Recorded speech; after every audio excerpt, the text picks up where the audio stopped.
what the UCA is, which is the acronym is the Unfair Competition Act, is you can actually start to break it down to its component parts.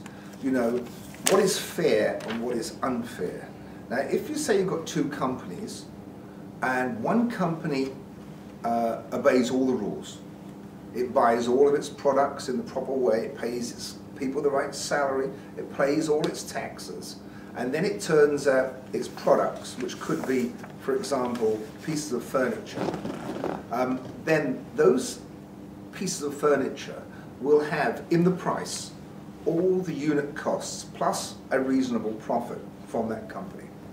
If you have another company that is doing the same thing, but they either underpay their workers, they cheat on their taxes, they use stolen wood or something like this, then it's obvious that the cost of their products are going to be less than the legitimate one. So if you now move on to really the part we're talking about here, is that if one company has illegal inputs, then they can price their products less than a company that obeys the rules and the laws. In other words, they distort the competitive market. They get an unfair competitive advantage. So what the Unfair Competition Act is, it is specifically addressed to one sector, which is information technology. That is companies that use information technology that they have not paid for in full will enjoy an advantage in their pricing and their inputs over a company that does pay for it. So if both companies both pay for their IP and their licensing for the IT they use, that's great, then that's fair. So the point of the Act is, the point of the law is to say that those that do not pay for it, they're getting an unfair advantage, and that advantage is against the law and they will be punished, or they run a very high risk of being punished. Before we wrap up, maybe you would want to give the Malaysian businesses a few steps, you may say, of what they can do to make sure that they are already compliant. Maybe 5 steps in which they can. Okay. Yeah, so it's like an advice to them, so we can actually wrap up with that. Okay, fine. The first thing is a very simple software audit, and what that means is you look at how many computers you've got and what you're using them for. And do you have a license number for the software that's on that computer that is different from the one next to it? Okay. So in other words, if you've got 10 PCs running, say, Windows Office, you should have 10 copies or a license for 10 copies of that software. That's number one. Number two, if you're using computer-aided design software, the same thing. You know, computer-aided design software is expensive. It's very, very complex. It's expensive software. So the main thing is to say, okay, maybe I bought one copy and I've got it on 3 machines. Okay, that is not in compliance with Malaysian law. So you've got a choice. You buy 2 more copies, or you wipe it off the other 2 machines and you make this machine work really hard, you know. So in other words, instead of just running it maybe 6 hours a day or something like that, you make sure it runs 12 hours a day, that single machine. Or you can translate that and put it on a notebook computer and then have designers use it remotely or go home. As long as one license, one machine. It doesn't matter how many people use that machine, or if that machine is used 24 hours a day or 6 hours a day, that's fine. So make your asset work harder. So that's the second thing. And the other thing is really, then you can look at things like your database, Oracle database or something, same kind of thing. So make sure you've got one license per machine per use. But really start to look at what you're using your IT for. And can you start to use some of the new ways of using IT? And the classic one, of course, is cloud computing, you know, which is on demand, you know. In the old days, you know, if you want electricity, you had to build a power station or have a generator. So you start it up, you use it. Today you plug in the wall and you pay the bill, right? right? And that's what cloud computing is about as well. So can some of these processes be used on-demand computing using cloud services, where you buy and pay for exactly what you use, and that way you're totally in compliance itself, like this. Other advantages with that is you start to decrease your maintenance and training costs, for example. And again, it's the same thing. If you're starting to use machines more efficiently, then your total cost of ownership of those machines will go down. So it may well be after a good audit, you could be both legal and spend less money on an annualized basis.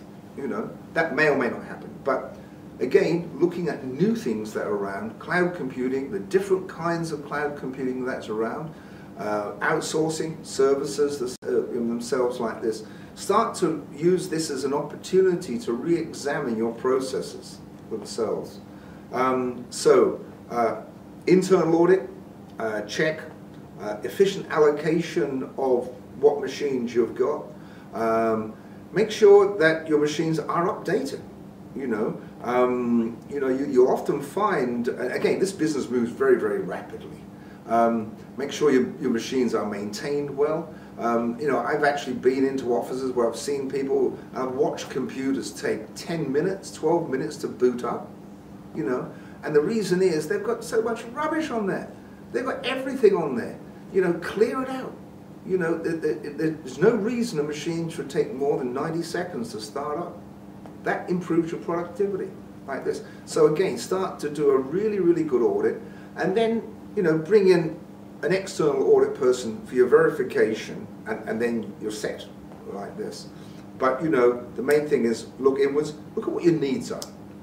Then check what you've got, make sure it's fully legal within your system, and just wipe out what you don't need. Make the machines you've got work harder. Any asset that's not working is costing you money. So the main thing, it's the same as employees. I mean, you don't pay to have an employee sitting around doing nothing. That's not good business. You must make sure that they've got a well-defined job and what they do, and add into the value chain of the enterprise. And the same with computers. I mean, nobody would have a machine, a plastic injection molding machine, sitting there doing nothing. In fact, most smart people are using machines 24 hours a day. There's no reason you shouldn't use your IT 24 hours a day. People are very flexible nowadays. The nature of work is changing, and so, maybe look at your employees and say, okay, we'll go on a 2-shifter or a 3-shifter, stuff like this. I mean, traditionally, of course, it was always the factory would work 24 hours, but the office would only work 8. Maybe have a look at readjusting some of this. Maybe move some of the functions that was in the office, move into the factory.